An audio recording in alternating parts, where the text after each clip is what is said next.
ఎన్నికల బాండ్ల పేరిట అక్రమాలకు పాల్పడ్డారనే ఆరోపణలపై కేంద్ర ఆర్థిక మంత్రి నిర్మలా సీతారామన్పై ఎఫ్ఐఆర్ నమోదైంది. ఈ అంశంపై జనాధికార సంఘర్ష పరిషత్ ఉపాధ్యక్షుడు ఆదర్శ్ అయ్యర్ హైకోర్టులో దాఖలు చేసిన పిటిషన్ 42వ ప్రజా ప్రతినిధుల కోర్టుకు బదిలీ అయింది.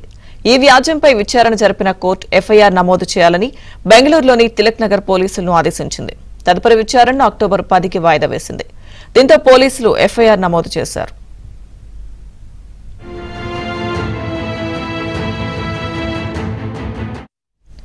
కేంద్ర మంత్రి నిర్మలా సీతారామన్, ఈడీ, బీజేపీ జాతీయ అధ్యక్షుడు జేపీ నడ్డా, మాజీ ఎంపీ నళిన్ కుమార్, బీజేపీ కర్ణాటక రాష్ట అధ్యక్షుడు విజయేంద్ర, రాష్ట బీజేపీ నేతలపై కేసు నమోదు చేశారు.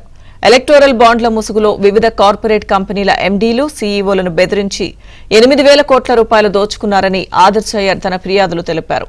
మరోవైపు ఈ అంశంపై కర్ణాటక సీఎం సిద్దరామయ్య స్పందించారు. ఎఫ్ఐఆర్ నమోదైనందున కేంద్ర మంత్రి నిర్మల తన పదవికి రాజీనామా చేస్తారా అని ప్రశ్నించారు.